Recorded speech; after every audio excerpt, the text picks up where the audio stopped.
He was very nice. He Oh, it's probably fake. Is it? I thought he was a bigger. so he has his bachelor. Actually, he's the former pastor. He's the former pastor of St. John of the Cross. Yeah, because he had his voice box removed, so he had to step aside. So we have a new pastor. So yeah, former pastor. Thank you for writing this. Oh yeah, I mean it's nothing. It's it's just that's probably all you really need to say because it's been all over our parish. It's been on Facebook and it was in the paper. Okay. The cardinal's coming, I'm sure, to say his mass. I don't know why it didn't go. Oh, really? To our Yeah, committee first. Saturday. Maybe he had It's the to mass.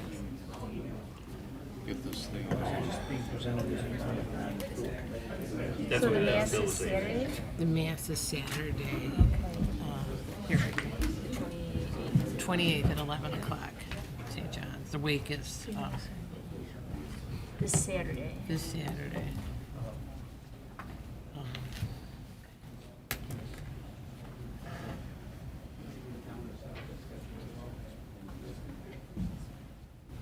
Oh, good. Thanks for your last minute release.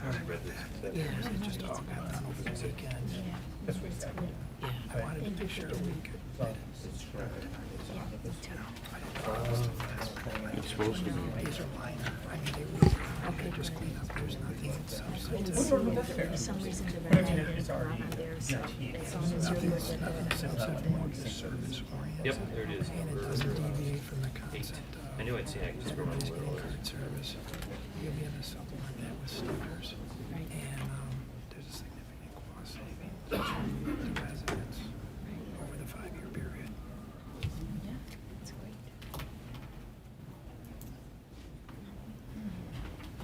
That last minute. Drags on forever. Well, that's something new. They never had the garbage stickers at Jewel in Countryside before. Make it a little more convenient. Yeah. Here, from Blue Line. Oh, yeah. I just have a Where'd you get license it? plate IML. Yeah, you nailed Get it. it on. Okay, Okay. must be from the Illinois Municipal. He's like the heck. What's he I here? got a flag. I've seen I've seen a few around Yeah. town. Bill, I think I just jostled our screen. Did you see those? No juice or? Oh, the Kind of. Oh, yeah, this is. It flickered there. It's back on No, it's now. back on. Yeah. Oh, no. 7 o'clock. 7 o'clock. Right. If I just stay Just here and hold hold it. it, Yeah. is that gonna work? Okay. Good evening, ladies and gentlemen. Seriously. Welcome to the April regular meeting of your Board of Trustees. Before we move to the Pledge of Allegiance, some sad news tonight. Former pastor of St. John of the Cross passed away this last week, Reverend David Dowdle. His funeral services are being held this Saturday at St. John's. He was a longtime pastor at St. John's and beloved by many. So if we could have just a moment of silence before we begin our meeting.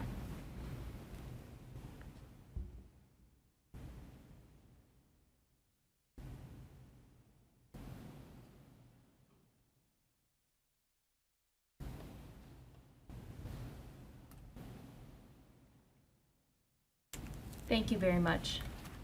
And now, please join us as we rise and recite the Pledge of Allegiance. I pledge allegiance to the flag of the United States of America and to the republic for which it stands, one nation, under God, indivisible, with liberty and justice for all. Thank you. Clerk Horvath, may we have the roll call, please? Certainly, Madam President. Trustee Allen. Here. Trustee Hansen. Here. Trustee Rudolph. Here. Trustee Sifferman. Here. Trustee Timick. Here. Trustee Terrell. Here. All Thank you. present. Thank you. Having read the agenda, does a trustee have any addition or deletions to tonight's agenda? Hearing none, we'll move on to a presentation by our new LTAC Executive Director, Michael O'Connor. Michael, welcome. Good evening, ladies and gentlemen. My name is Mike O'Connor. I am the You have to Sorry. speak it. I'm the director of the LTAC 911 Center, which is your consolidated 911 center. I started in December, and We'll see it. it's almost the end of 5 months. and we thought it would be a great idea to come and inform the village boards and the community about what's going on in your consolidated center, what's happening, what we're looking for in the future. I'll try to speak loud enough in the microphone while I look through the PowerPoint. If you have any questions, please feel free to ask. Tell you a little bit about myself. I actually started with the Village of Western Springs, my public safety career in 1994 as a telecommunicator. And I was also an auxiliary officer for 17 years with the police department. So when the opportunity came up, it was like coming home to me. I really enjoyed working in this village. It's a great village along with LaGrange and LaGrange Park. I grew up in Berwyn. At the time when the opportunity came up, I was working for the Libertyville Police Department for just shy of 20 years. And I commanded the Support Services Division, which included our 911 center until we consolidated in 2012. So like I said, when the opportunity came up, some conversations with Chief Bugs and some other people in the industry, and I felt like it'd be the right move, and thankfully I went through the process and was selected, and here we are. So tell me if I'm not being picked up. The Lyons Township Area Communication Center, or its acronym is LTAC. It is a consolidated 911 center that the three agencies, the three villages started putting together in 2015. The villages had some foresight in this. Consolidation is becoming a bigger and bigger issue in local government, and the three communities were ahead of state government mandating this, which came a couple years after you guys started the process. Right now, the state law says any community under 25,000 has to consolidate until they hit that mark. We easily hit that mark with LaGrange Park, and Western Springs. We serve 42,000 roughly residents, a little over 7 square miles. The agencies are all contiguous. It makes it very easy to manage. We're what's known as a public safety answering point certified by the state, and that's a funny acronym for basically a 911 center. We're organized through an intergovernmental agreement that all of the communities are involved in. We're located in the LaGrange Police Department, and we opened March 20th, 2017, so we just celebrated our second birthday. We're making great progress. 2 years is a very young center. It's come a long way since its inception. We've got some ways to go to just keep enhancing it, but they're doing a great job day in and day out. The way LTAC's organized is there is a board of directors that's comprised of the three village managers. They are ultimately responsible for everything, the budget, policy, and providing me guidance and direction on how we want to do things. There's also a operations board, which is comprised of all the police and fire chiefs. Both boards meet monthly and review policy, purchases, laws, anything that needs to be handled on a regular matter. There's also the JETS board, which is the Joint Emergency Telephone System Board. That's comprised of the police chiefs and a member of the public at large who currently is from LaGrange Park. And the JETS board is responsible ultimately for administering the 911 funds we get through the surcharge. So they also meet monthly in conjunction with the other boards. And then I serve on all three boards as a non-voting member. So how are we staffed? We have 15 full-time employees. You have me and then 14 full-time telecommunicators. They're split into 3 shifts. They work 8-hour shifts where they're 24/7, 365. We base our staffing on the call volumes, and then at certain times, like the storm that's hitting right now, if we thought it was going to be long-term, we might increase staffing. Special events, such as Gathering on the Green, Endless Summer, any other large-scale events, we might increase our staffing to make sure that we're able to handle the call volume adequately. Our organizational chart, as I said, the board of directors is the ultimate authority. The ops board serves in an advisory role. And then we have the 3 dispatch shifts split up. There are 5 each on afternoons and day watch. And then the midnight watch has 4 telecommunicators. So how are we funded? We're funded in several ways. The 911 surcharge, all 3 communities direct all those funds directly to LTAC's 911 board. The 3 communities each pay an assessment based on a formula that's in the intergovernmental agreement for their contributions. And then we also actively pursue grants and other type of funding, one-time grants, recurring grants. And then we also have just started receiving alarm monitoring fees from Johnson Controls, which is a contract we have. The signals that come directly to us, we get a monthly fee from them to monitor. So what are we capable of at the 911 center?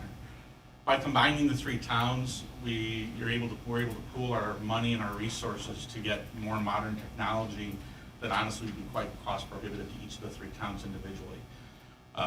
We are what's called phase 2 wireless capable, which means when we get a 911 call on cellular device, we can plot it down on a map within anywhere from 30 feet if we're lucky to 1,000 feet. That's based on FCC rules, but we get those calls, we get those data. We'll become capable of text to 911 in the next couple of years once we do a system upgrade. We can handle phone calls from TTY, hearing impaired persons, whether it's a landline or RTT, which is on the cellular phones. We have access to the language line, which can get us hundreds of dialects and languages within a couple minutes notice, so we can service any population that calls us and not have to try to figure out what's going on. We just patch them right through. They're available 24/7 to us. We've just actually finished implementing the next bullet point of a program called Rapid SOS, and it's a free software from the Next Generation Clearinghouse for 911, and it helps us take those wireless and other devices and narrow down the location even closer. I think I have a photo that'll show you. So what it does is it takes not only the cellular signal, but it takes the Wi-Fi, the Bluetooth, all the different types of data and signals that your phones are transmitting, and it helps narrow it down even closer to the point where they can get typically within 5 feet. The big thing for 911 is also what's called the Z coordinate, which is the height.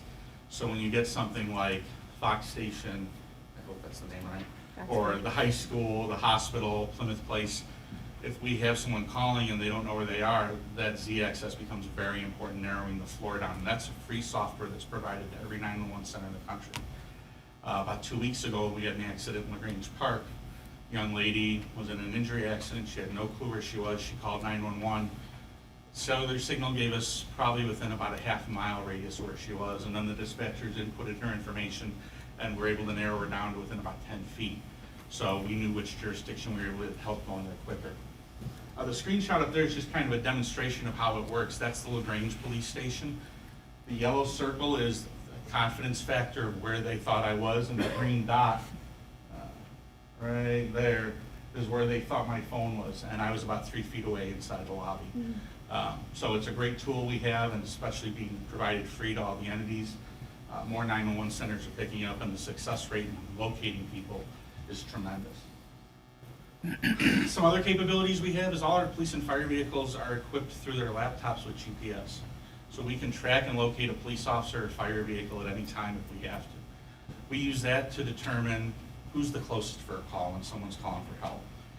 Especially if it's on the border of another community, saying officer's looking for help. We may see that there's a neighboring officer for one of our 3 towns a block away, and we can get them going there quicker. And it would also be if one of them were to call for help or activate their emergency button, and they weren't able to talk to us, we know where they are at any given time. And it shows us their status so we can see what's going on and get the closest call to the people that need help.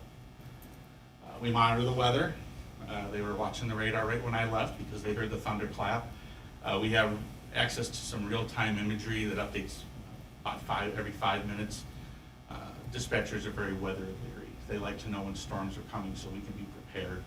Like I said, if we have to call in more manpower, we also will let the fire and police personnel know because the call volumes will typically start going up.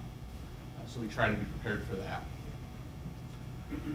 This little shot is what the dispatchers see on their map to show the different squad cars and fire trucks. Just to give you an idea of what they're looking at all day. So right where my little green dot is was a Western Springs, this isn't live, this was a Western Springs police car. Those are LaGrange Park squad cars. These are their different patrol beats and maps. And then when you see the other icons like a phone or a little circle, those were where you received calls for service. And it's constantly updating. The officer's GPS updates about every minute or so. So it's real time for us. This is the weather radar. Unfortunately, it's not from tonight. It was back from when we were getting a little snow on the ground. But we can scroll down to almost street level to see where the storms are tracking and when it's going to hit us. So we've got a lot of great capabilities there. One of the biggest things that we're excited about that we'll be rolling out probably in about the next 6 weeks is what's called emergency medical dispatch. And that's a state mandate, but it's one where the dispatchers are all certified and licensed by the state, and they provide what's called pre-arrival instructions to people. So when you call 911 now, whether it's someone bleeding, choking, having a heart attack, the dispatchers are going to be able to give you instructions and start trying to mitigate and take control of that call even earlier to help the paramedics. Especially in the middle of the night when it takes them a couple minutes longer to get their gear on and get out the door. That extra minute or two, especially if you're choking or can't breathe, had a heart attack, the dispatchers have protocols that are approved by Loyola. They're part of the paramedic program itself, so they dovetail right in. So that little extra effort may let us take control of the breathing for the person and get them back, or stop the bleeding, helps reassure the callers, calm the situation down, and give the paramedics and the police a better idea of exactly what they're encountering versus just someone who doesn't feel well. We can give the paramedics a couple steps ahead of their game so they know what they're walking into. And that'll be rolled out, like I said, hopefully, probably not the next 6 weeks. We just finished up, some paperwork with the state. Everything is reviewed.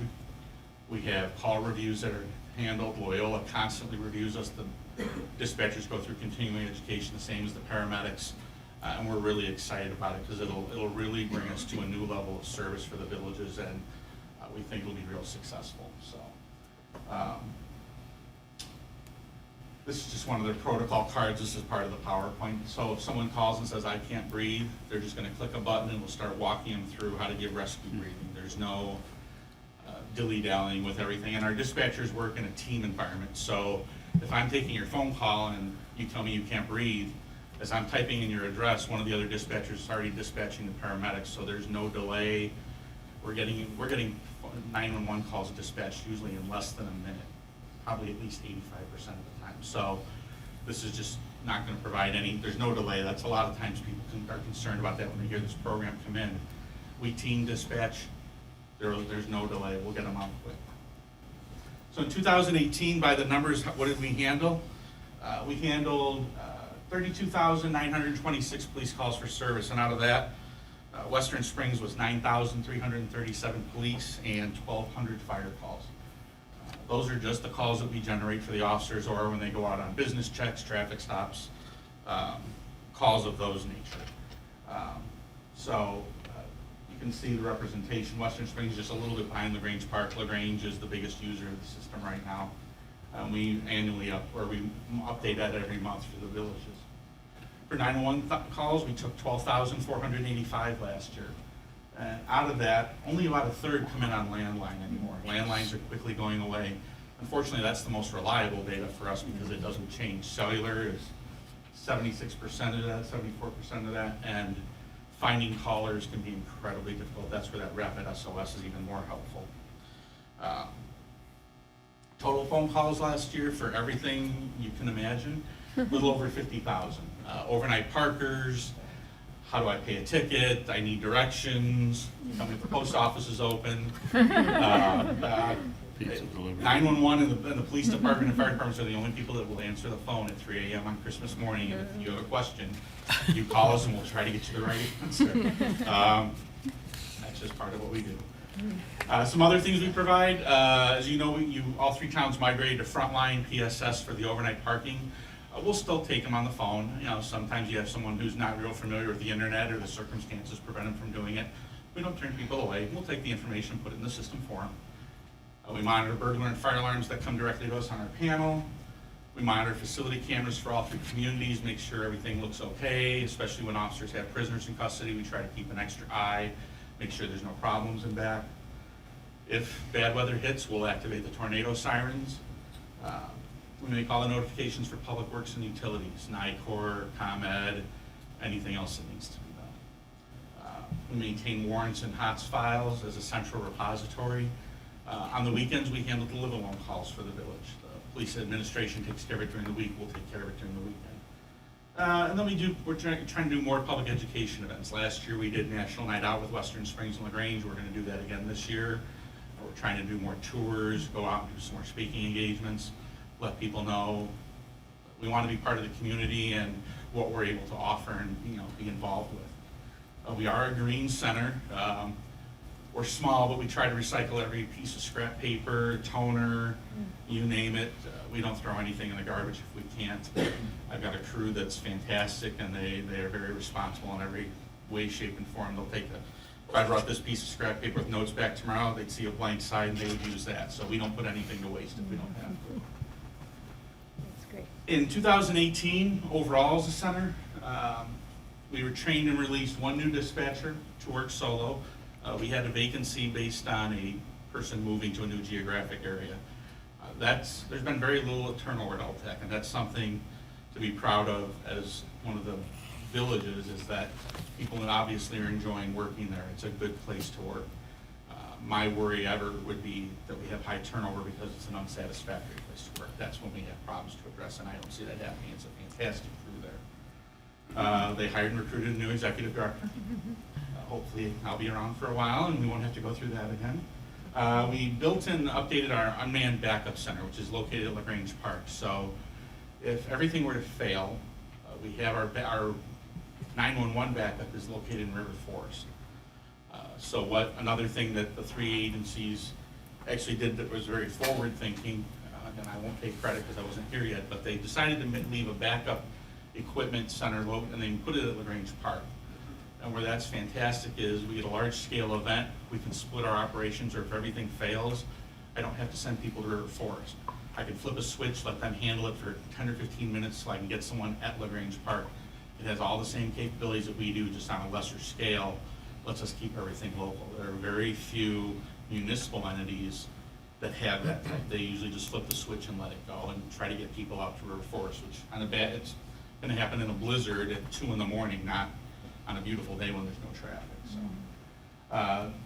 our interim director completed a new policy manual and procedure manual and got it issued, which is great for building the foundation and giving everyone guidance on what to do.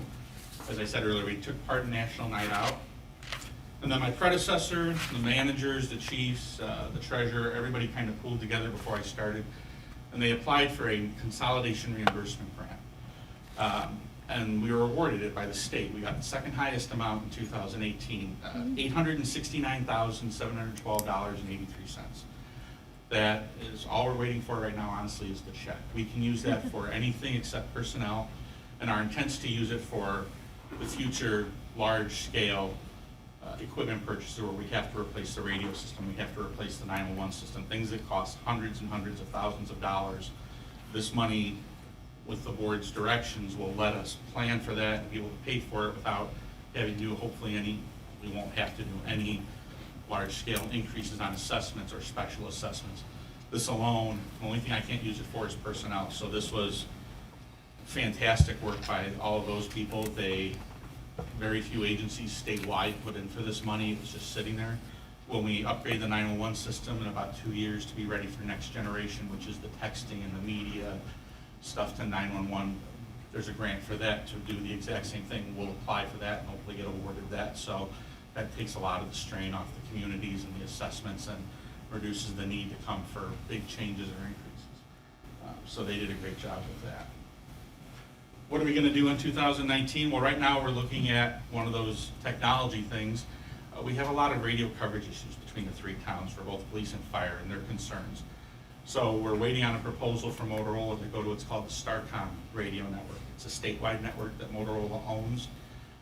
The coverage alone we've tested, and I think the chiefs would back me up, is incredible. It's better building coverage than you're going to see just about anywhere without massive infrastructure building, and it's still not. It would cost way too much.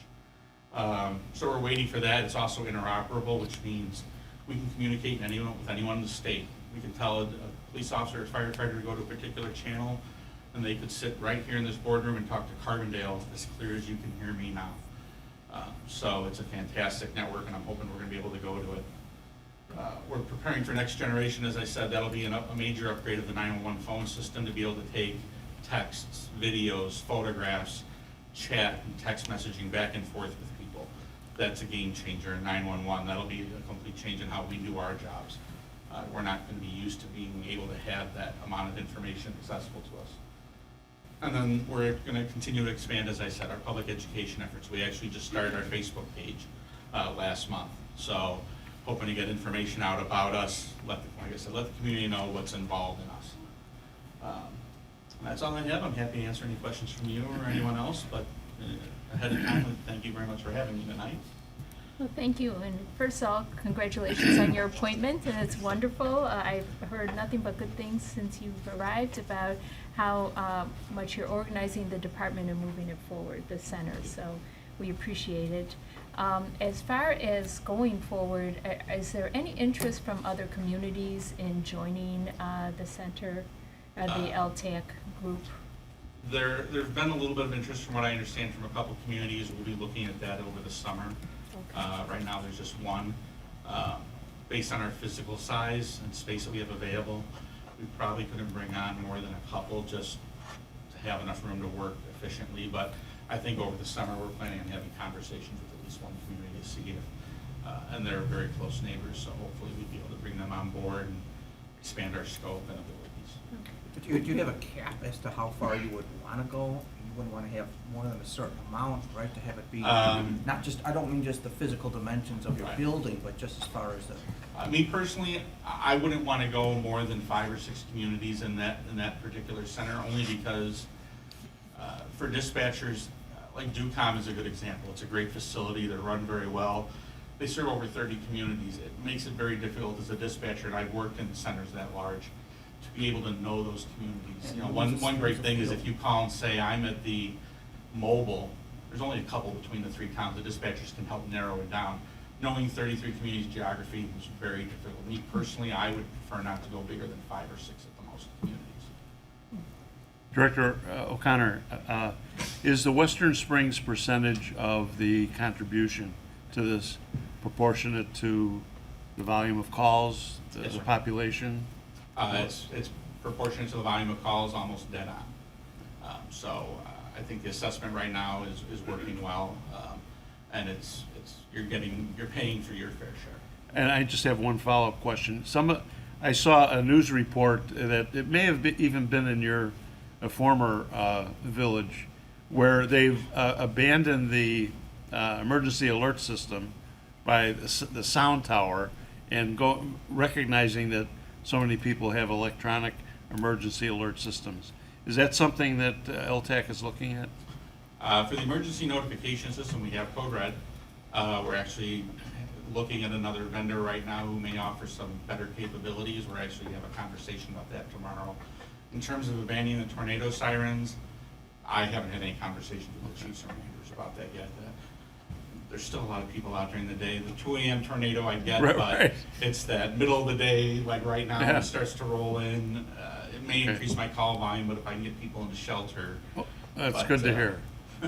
I'd be a little leery about doing that right away. Great. Thank you. Thank you. Any other questions? Is the only phone number 911? So I know Western Springs has a non-emergency police number.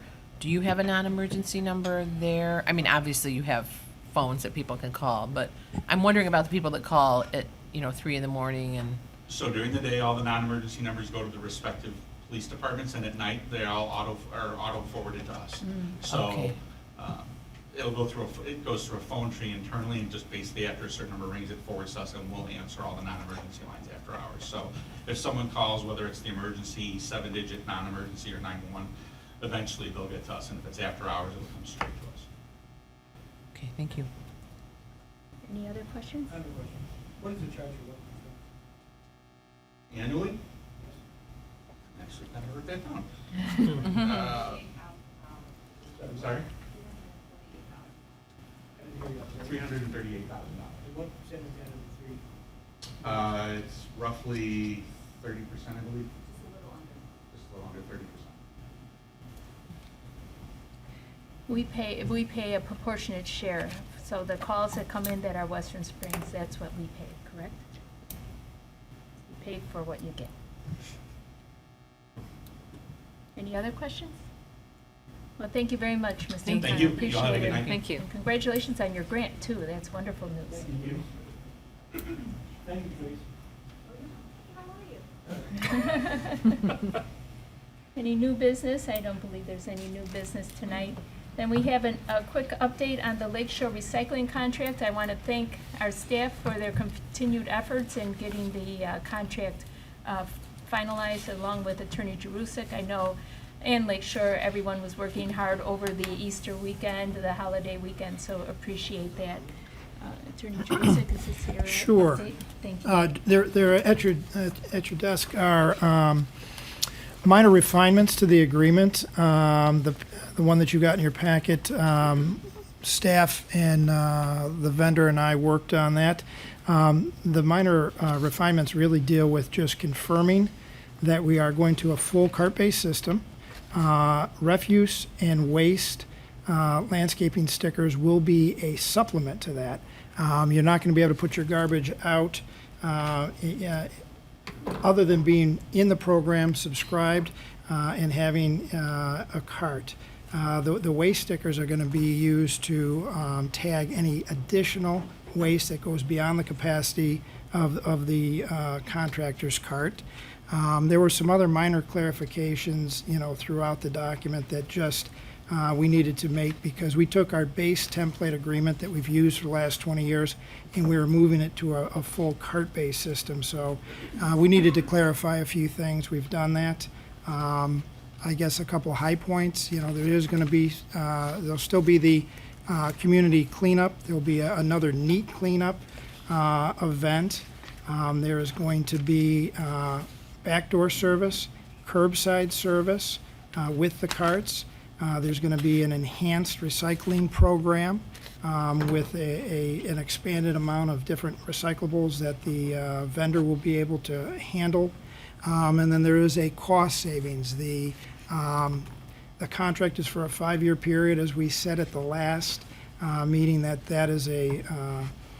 a term that is consistent with what communities do. 3 to 5 years is very common.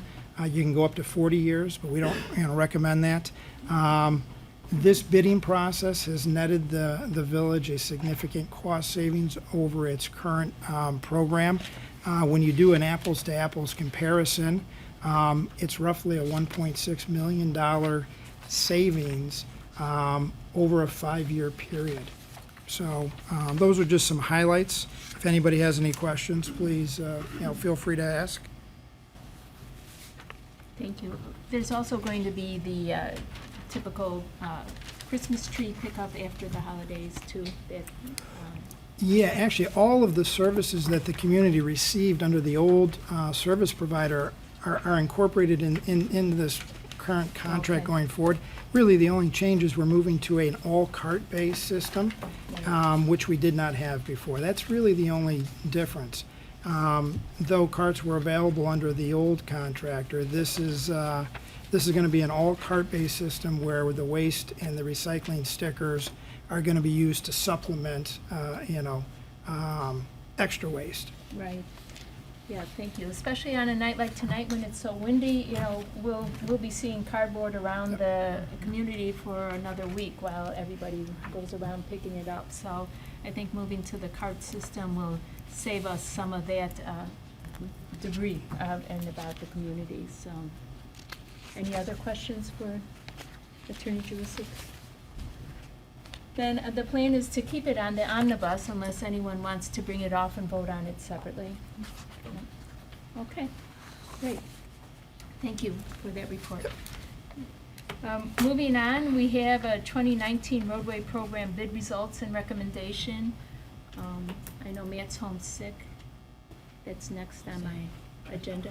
Oh, thank you. Village Engineer Ziegler, thank you.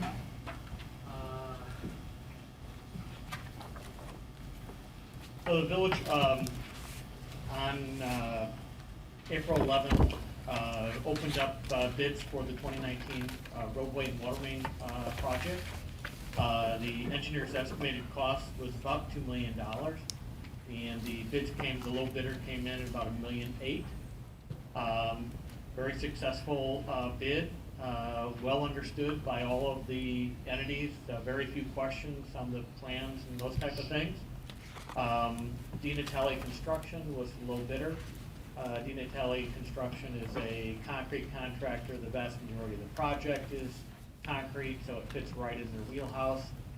We have done work with them before, and on a more limited basis, but very successful projects in the past with them. So we don't anticipate any related issues to that. I do have to add that it is in the EPA's hands currently. Because it's subject to the low interest loan program for the water main portion, which was about $360,000 out of the total. And so getting approval and awarding that contract to them is subject to the EPA's funding the low interest loan program. Okay. Any questions of Engineer Ziegler? Yeah, hey Jeff, on the IEPA loan, do we, because that's also tied into well number 5, have you heard anything more current about their timing? Because I know that's impacting a few projects for us, and also the water tower Right. over at South Campus. Yeah, Trustee Allen, the latest I've heard is we have a few more documents that we had submitted, I think probably in the last week or so. There hasn't been any updates since then, other than they needed just a few more documents signed and executed. So right now, I would assume within the next probably 30 days, we're talking about trying to award this contract. So they understand that we are. It's urgent for us? Yes, it's urgent for us. Okay. And so go ahead. I did have a conversation with Baxter and Woodman, the engineer from there, and I did stress to them that they have to get this paperwork moving as soon as possible. And she told me it should have been this week that some of the signatures should be secured. Okay. So, Yeah, hopefully that'll move forward. We're right in construction season now, so we don't want to be tied up too long with the IEPA, but thank you.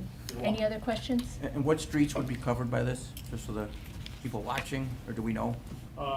So the streets are Clausen Avenue from Ogden Avenue to, I believe, 41st. 40th or 41st, one of the two. I believe 41st. Yeah, 41st. And then also, and that will be both reconstruction of the roadway and the water main on that particular roadway. And then Lawn Avenue from 47th Street to Elm Street. Complete reconstruction, no water main or other significant improvements other than some storm sewer. We're actually doing some separation from the combined sewer system. Thank you, Jeff. You're welcome. Any other questions? Just one comment when everybody else is done. Yeah. Go ahead. Yeah, and just one comment. This shows up on the omnibus agenda item as item 17. If we could just have whoever reads the omnibus, just put at the end of that motion, subject to IEPA loan approval. Subject to IEPA. Loan approval. Okay, got it. That'd be great, thanks. Thank you. Okay, thank you, Mr. Ziegler. Appreciate it. Okay, moving on, we are at that portion of our meeting where we open it up to the public to address the board. I would like to advise the public to keep your comments to 3 minutes, please, so that everyone who is here and wishes to address the board has an opportunity to do so. First off, though, we have a special guest in the audience tonight, Mr. Brad Cole. He's the Executive Director of the Illinois Municipal League, and we welcome you. Thank you for coming to our meeting tonight. Thank you, Madam President, trustees. I am Brad Cole with the Illinois Municipal League. It's a pleasure to be here. I just wanted to stop in and watch your meeting. I get to do that all around the state, and so it's a pleasure to be here tonight. It was interesting, your LTAC director said something about Colin Carbondale, and that's where I served as mayor for 2 terms, so it's a long way from here. So if you can get a good connection, that's a pretty good deal you got going there. We thank you for your membership in the Illinois Municipal League, and we appreciate the involvement that many of your trustees and attorney and other folks have had with us. I invite you to come to our lobby day, which is May 1st in Springfield, and I encourage you to, if you have issues that you'd like us to look into, either at the state or national level, to please contact us anytime. You get our magazine, it has lots of information in it. Our website, iml.org, also has a lot of material available. If you're not signed up for our State House Briefing e-newsletter or our legal bulletin, those are both, one is weekly and one is a monthly service. A lot of information we push out to all of our members. So pleasure to be here. Be glad to I'll stick around for the whole meeting, so be glad if anybody has any questions later to address them or, of course, now. Well, thank you. Anyone have any questions for Mr. Cole now? No. Nope. We Thank you, we ma'am. appreciate you coming to our meeting. Thank you. I'm sorry to hear that you have to do this all over the state. Just in Western Springs, it can get challenging, but appreciate you coming. Thank you so much. And thank you for the work that you do with the Illinois Municipal League. Thank you, ma'am. Appreciate it. Okay. Moving on. Anyone else in the audience tonight would like to address the board? No? I have a question. Please come up. My question really is, Please just state your name first. my name is Raymond Powers. I live at 4208 Hampton, Western Thank you. Springs, Illinois, 60558. Here's my phone number too. No, no, it's okay. Thank you. Question for you. As I understand it, we're going to go into the blue containment system, is that what we're doing? We're going to the cart system for, one cart for your garbage and one cart for your recycles. And the only thing I object to in the cart system is the number of carts that we left on the curb after they've made their pickup. Is there a way we can have all backdoor pickup? No, but you will have an option for backdoor No, I pickup. know I have that now, but Right. is there a way to require everyone to have backdoor pickup? So all day long, these things aren't sitting on their front yards. Well, we're hoping that our neighbors will be good neighbors and will get those carts in as soon as Wishful is thinking. possible. Well, also though, by going to the 4-day schedule, you'll have less carts on the street at any given point, so the entire town will have carts. Yeah, but I just assume like in my block, they'll be there all day long until people come home from work, because we have. That is a possibility, but it also brings some efficiencies in the pickup, which helps get trash picked up in the trucks out of town sooner, so that's the benefit as well. Okay. But if they're picking up in the back, on mine, it'll be the same. Well, there will be exceptions for sure, but the overall idea is you have more to the curb, trucks come, pick them up, get out.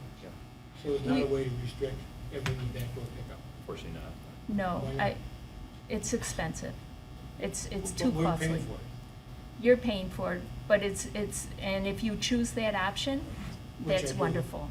But we can't force other people to choose a more costly option when the curb option should be, What is the difference in cost? Yeah, it's, do you know the difference in cost between the back door? I think it's about $10 per month. It is. It is $10. it is Yeah. $10 per month. Wealthy community like Western Springs, people can afford that. We have some people too who have like dogs in their yards and Pardon? things. We have some folks who would have dogs in their yards and other things that might preclude getting to those back doors. I know that could be an issue in my house, for example. Keep your dogs in. Well, I assure you that we looked very hard, our general government committee and our staff looked diligently at these options, and this is the best option for the Okay, I would just community. like it be recorded that I prefer the backdoor pickup for everybody. The Thank $10 you. a month is certainly reasonable. Thank I you, should know Mr. the- Powers. I should know the answer to this, but do we have an ordinance about leaving these things on the curb overnight? Or do they have to be off by 7 Yes, PM? or- Yes. Yes. Okay, well, I mean, maybe, Yeah, well, they should go out in the morning and then sit there all day till 7 PM. That's my objection. Thank you. Thank you for your comments. Anyone else? Okay, hearing none, we'll move. Oh, yes, yeah. Oh, I'm sorry, please. Oh, careful. My name is Val Price, Hello. and I would like to also comment about this arrangement. I'm really in shock that we're switching from what we do now to this arrangement of putting these huge containers. And I assume if I have a container for garbage, that's one container, and if I have something for waste or recyclables, that would be a separate container. That's correct. And I'm required then to keep these two containers somewhere on my property, away from the street, unless it's pickup day. And then I have to keep those out there, and they'll probably be there until I decide to pick them up. I'm retired, but if I were working, and my wife were working, then they'd stay out there all day. When I drive to other communities that have this arrangement that you're proposing, I'm just so happy that I live in Western Springs, where we have a much cleaner, a more friendly community, and I'm just really surprised that you're considering what you're about to do. So, Oh, Mr. Price, thank you for your comments.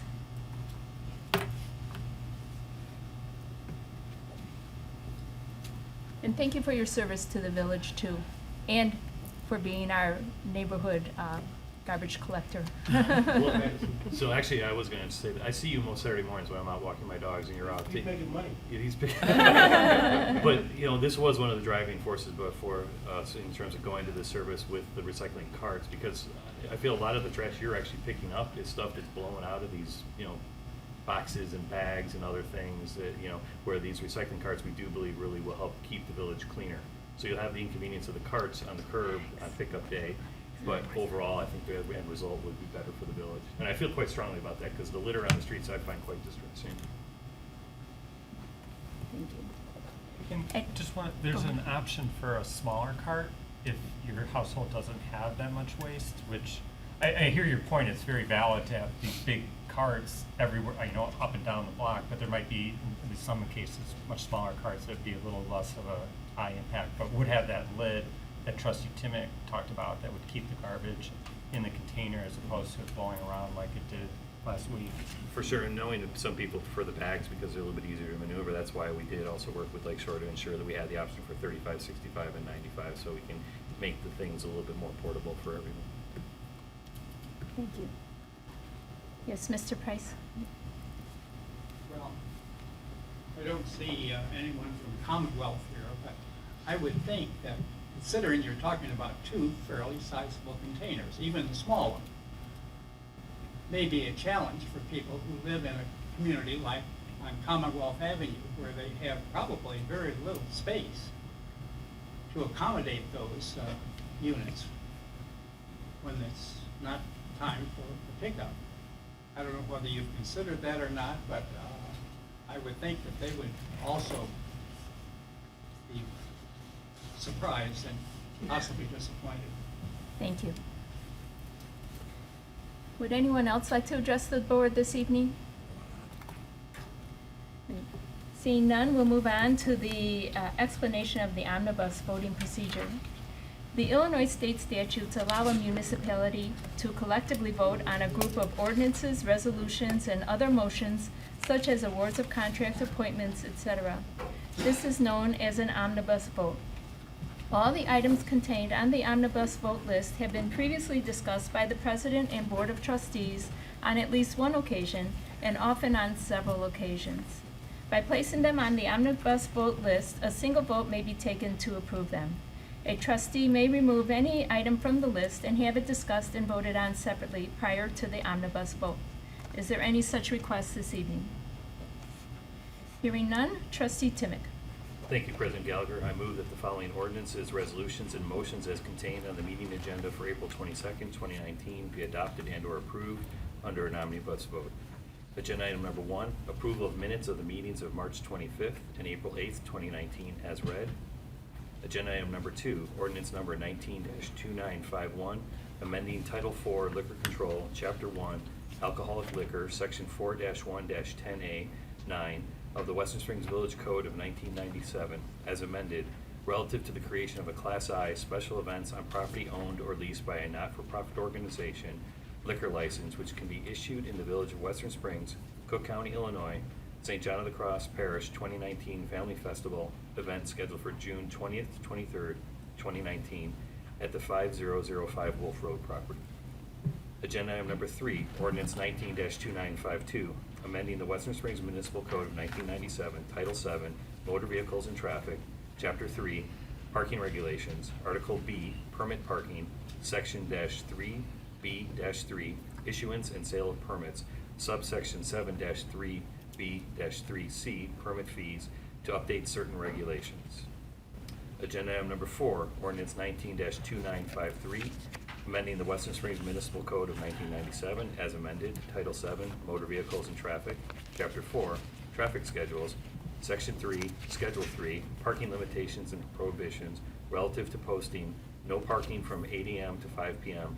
on school day signs on the north side of Chestnut Street between Grove Avenue and Forest Avenue, and adding a new section 7-4-10 crosswalks to Title 7, Motor Vehicles and Traffic, Chapter 4, Traffic Schedules of the Western Springs Municipal Code of 1997 as amended.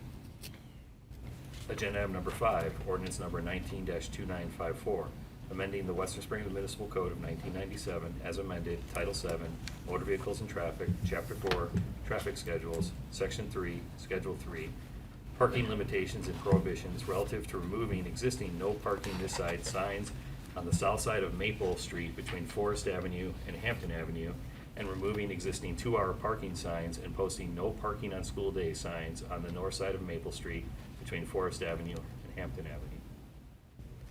Agenda item number 6, ordinance number 19-2955, approving an updated version of the Village of Western Springs official zoning map pursuant to sections 11-12-6, 11-12-7, and 11-13-19 of the Illinois Municipal Code 65 ILCS 5/11-12-6, 11-12-7, and 11-13-19, and section 10-5-3 zoning map of the Western Springs Municipal Code of 1997 as amended. Agenda item number 7, resolution number 19-2482, approving and adopting an updated version of the Village of Western Springs Neighborhood Traffic Management Program. Agenda item number 8, resolution 19-2483, approving and authorizing the execution of an agreement between the Village of Western Springs and Lakeshore Recycling Systems, LLC, for the collection and removal of solid waste and other materials, 5-year term, January 1st, 2020 through December 31st, 2024. Agenda item number 9, resolution 19-2484, approving the issuance of a raffle license under Title III, Business Regulations, Chapter 12, Charitable Games, Raffles, Bingo, and Other Games of Chance Regulations, Section 3-12-3, Raffles of the Western Springs Municipal Code of 1997 as amended for applicant St. John of the Cross Parish for their 2019 Family Festival, June 20 through 23rd, 2019 event with a license fee waiver and bond waiver. Agenda item number 10, resolution 19-2485, authorizing and approving the execution of 3 Illinois Environmental Protection Agency IEPA loan amendments in regard to the Village of Western Springs water plant and water systems projects, project 150964.30, amendment number 2, loan project plan, appended language, project 150964.42, amendment 1, well number 5 design, and project 150964.49, amendment number 2, resubmittal of loan application documents for additional language for the 2019 Clausen Avenue water main. Agenda item number 11, resolution 19-2486, approving a budget amendment and transfers over $10,000 to the fiscal year 2019 operating budget in the capital improvement fund. Agenda item number 12, motion to approve a temporary use permit for the carnival June 20th through June 23rd, 2019 during the 2019 St. John of the Cross Parish Family Festival. Agenda item number 13, motion to approve the release, hold harmless, and indemnification agreement for temporary use permit for the operation of a carnival at the 2019 St. John of the Cross Parish Family Festival. Carnival operator, All Star Amusement, Inc., doing business as North American Midway Entertainment. Agenda item number 14, motion to waive the competitive bidding process and renew a contract with True Green LP of Hickory Hills, Illinois for the 2019 Emerald Ash Borer Treatment Program at 2015 unit prices in an amount not to exceed $40,000. Note the 2015 contract was competitively bid. Agenda item number 15, motion to reject all bids for the 2019 smoke test program. Agenda item number 16, motion to waive the bid process in lieu of solicitation of competitive proposals and authorize staff to request competitive proposals based on a reduced project scope for the 2019 smoke testing program.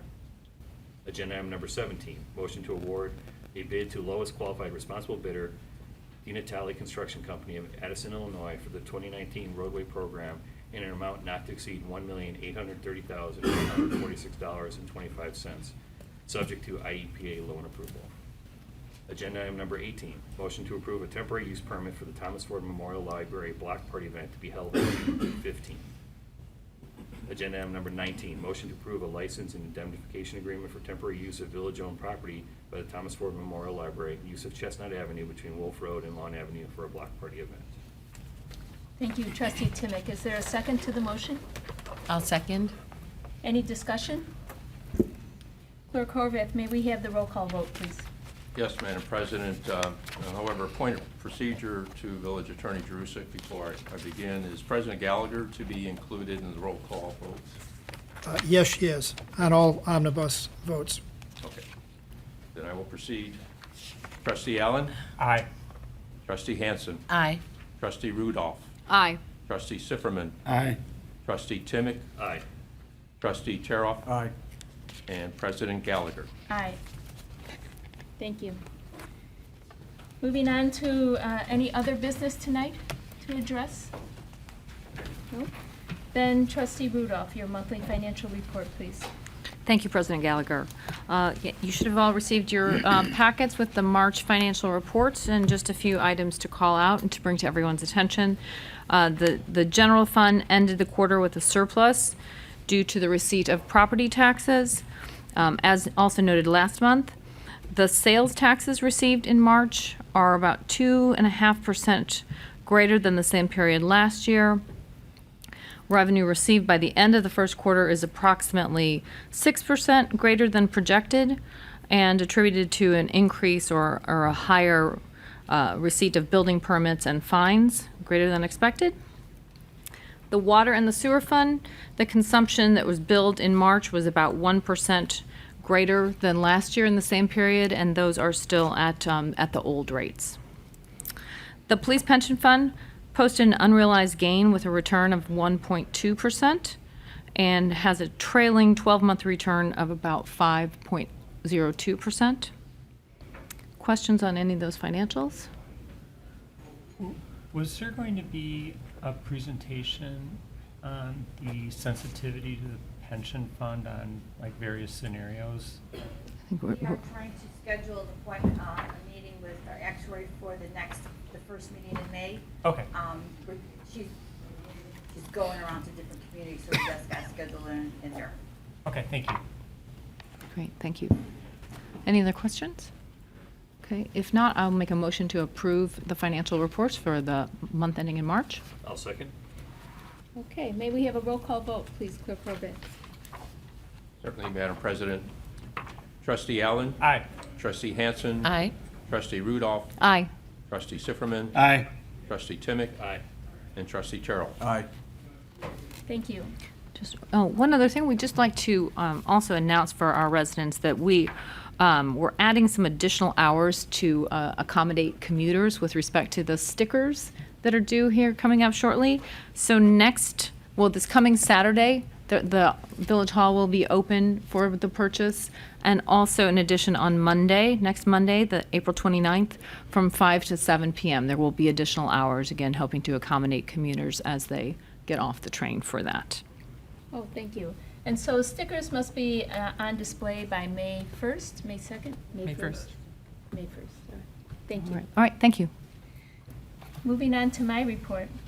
On April 9th, Director Scott and I attended the West Suburban Chamber of Commerce Talks of the Town. That's an annual event where member communities can showcase their towns and their projects that they have coming up in this year.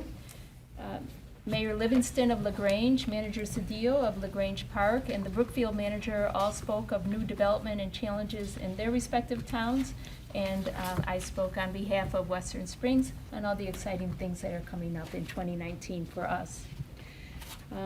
Later that day, I attended the Council of Mayors quarterly business meeting. That was Mayor Emanuel's last meeting. He spoke of the Council of Mayors supporting a motor fuel tax increase to fund critical infrastructure improvements, but no decision was made that day. There were also 2020 census representatives there doing some outreach in preparation for the census coming up. They are committed to ensure that every person is counted. On April 15th, most everyone here was at the Village Club celebrating our Director of Recreation, Tracy Alden's retirement. It was very well attended. It was a great party, lots of fun. I want to thank staff for making it such a nice party, as well as the rec department staff, Rita Bartlett. It was really a wonderful tribute to Tracy, who has been I'm not sure you were director for 33 years, but yes, you were. So really spearheading the whole rec department and bringing programs and activities to all ages, all abilities, always inclusive, always gracious and wonderful. We will miss you for sure. I do have to say that I will never be able to hear Sweet Home Chicago without having a very vivid picture of Tracy Eldon in a White Sox jersey and a Cubs ball cap. I have having photos fun. available for sale if anyone's interested. Blackmail right there. I've been told that already, yes. But everyone's been very gracious, and I really appreciate everything, and will miss my experiences here. And I'm taking with me great memories, friendships, and a whole lifetime of experience that's taken place here. So thank you again for the generosity and putting it together. And all these people in the back row are guilty of conspiracy. So I'll leave it at that. All right. Well, we will miss you. On behalf of the board, thank you so much for your service. We will My miss pleasure. you, Tracy. Thank you. Okay. On April 16th, I attended a public hearing regarding commuter scheduling and reliability that was held by Congressman Lipinski as chair of the House Railroads, Pipelines, and Hazardous Materials Subcommittee of the Transportation and Infrastructure Committee at the House. Oak Lawn Mayor Burry and Romeoville Mayor Nowak also sat on the panel. Metra, Amtrak, BNSF, and 2 other railroad companies were there. The congressman and the mayors asked for explanations of the recent delays this past year and other scheduling snafus of the recent past.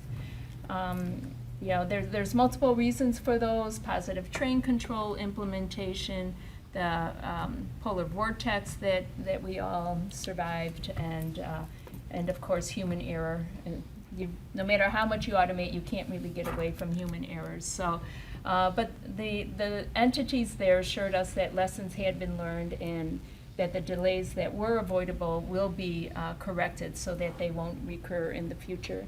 They also said that they will work on better communication among Metra and its rail partners because, for instance, for the BNSF line, the BNSF, Amtrak, and Metra all play a role in getting commuters to their destinations on time. So hopefully they'll improve their communications so that the commuters can experience a better trip back and forth to work. And then today, Elaine Haskey and Manager Velkme and I enjoyed a lunch celebrating West Cook County Solid Waste Agency's 30th anniversary, and of course celebrating Earth Day too. We at Western Springs is a member of this agency, and the agency oversees regional disposal of waste from the transfer stations on. They have an annual award. It's called the Green Quality Achievement Award, and that was awarded for 2019 to the Village of Rivers Forest. So we congratulate them on that award. And then finally, I'd like to mention that on May 17th, the Metropolitan Mayor's Caucus has their annual gala. This year it'll be on Northerly Island. It'll be Hamilton the exhibition. That's a fun evening. I've gone the past several years, and it's always at a museum, and it's always an interesting and fun-filled evening. So I encourage you to go. Spouses are welcome as well, and I think it would be great if we could put together a table. So if you want more information, I did print out one flyer, but we can talk about it afterwards. And that concludes my report. President Gallagher? Yeah. Just a question on Sure. the motor fuel tax. That's the state tax on motor fuel? 'Cause Yes. Isn't there also some discussion of potentially raising the federal tax as well? And I'm just want to try to understand, like, because that's stayed the same rate per gallon for many years. Is At that the state level, it at the is. state level? And so the thought would be potentially to increase that cents per gallon. Did they talk about a range of where they're thinking of going yet, or still too preliminary, or? We have the director. That's right, of the the Illinois IML Municipal here. League. Let's hear You it thought from you the were done, expert. Putting Brad on the spot. Yeah, that's okay. So there are a couple of parts to your question. There is the state share of motor fuel tax, and then there is a federal tax. There is a discussion going on in Congress right now about increasing the federal portion of the motor fuel tax to do large-scale capital infrastructure investments. There is also discussion right now about increasing the state's motor fuel tax. which the state share right now is 19 cents per gallon for gasoline and 21.5 cents per gallon on diesel fuel. And then that is distributed, which I could get into if you want the breakdown, but there's discussion about both right now. I would say there is general consensus at the federal level that there needs to be an increase there. That will be harder to achieve, just because everything's harder to achieve there. And there is a likelihood that there will be some increase in a number of things at the state level if a capital bill is put together. But there are a couple of bigger issues that have to go before the capital bill goes. Okay, and so it's the actual rate, not the distribution of it, to the different communities that's sort of on the table. And maybe one last question, how does our rate compare with our neighboring states? So has not been any discussion. Would you like me to answer that too? Sure, Okay. please. There has not- Sorry. There has not been any discussion about changing the distribution formula of the state motor fuel tax, which is 45% goes to the state and 55% goes to local governments. Of the 55%, 49.1% is distributed per capita to municipalities, and then about 18% is distributed to Cook County. 16.7 some odd percent is distributed to all of the other counties based on the number of vehicle registrations within their jurisdiction, and then the remaining 17% goes to townships and road districts based on the mileage of their roads.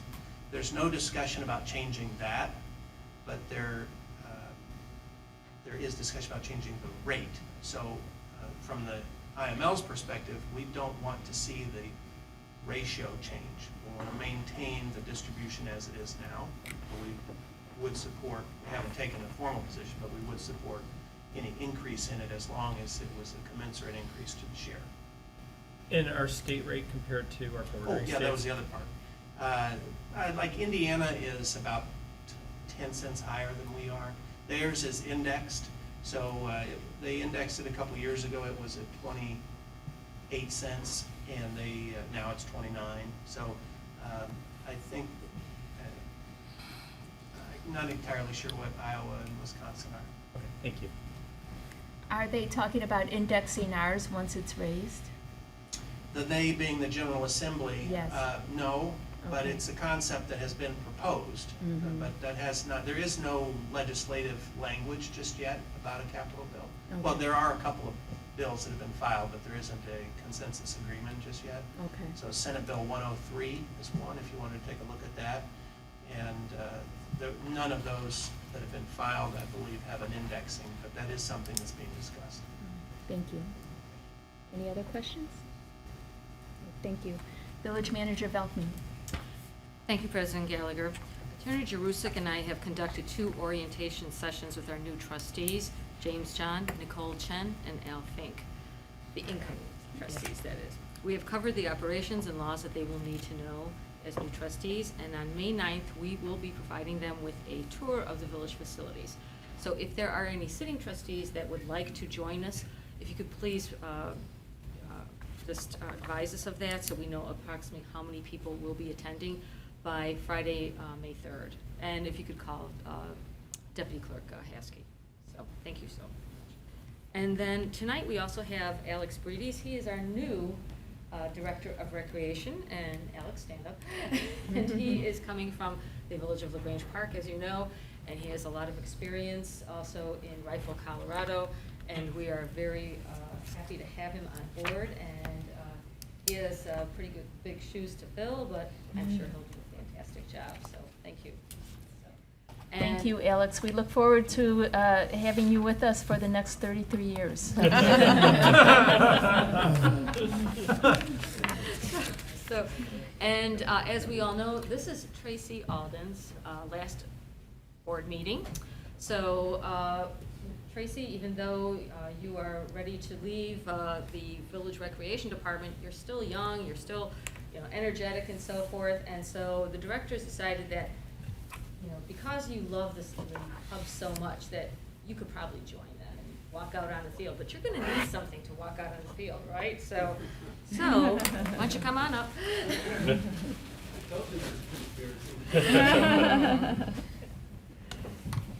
And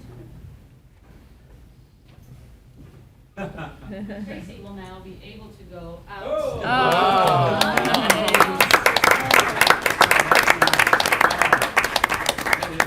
Oh, perfect. You know, I like that. Thank you very much. Oh. Yeah. And 33 years. That's wonderful. the board, Jim? Yeah. Jim Horvath is a Sox fan over there. We've had a friendly rivalry going all these years, so. But anyway, I thank you, the board. You've all been great, all the boards in the past, President Gallagher, you know, and all the previous presidents. It's a wonderful place to be, and I will miss it dearly. You are all so supportive of what we do in Parks and Recreation, and with the building of the rec center going back years to what I know Alex and the rest of the staff will do in the future. So, Manager Veltman and Manager Higgins prior to her, all very supportive, and you know, it's a blessing to work in such a fine community and environment. Always very generous, gracious, and I will miss you all. So thank you very much. I will wear this proudly at a game coming up, I'm sure. So thank you very much. That's very thoughtful. That's good. I have a brother who you met at the party, and he has one, so I was a little jealous, you know. He has one that has a number on his back with Alden, and so now I'm going to be able to match my brother's. There you go. Thank you very much. That sibling rivalry never goes away. Thank you, Tracy. And that concludes my report. Thank you. Attorney Drusik. No further report tonight. Thank you. In that case, I'll entertain a motion to adjourn. I'll make a motion to adjourn. Is I there a will second. Thank you. All in favor? Aye. Opposed? Ladies and gentlemen, we stand adjourned. Good evening. So that was your swan song? No? We won't have. Oh, no, I want to.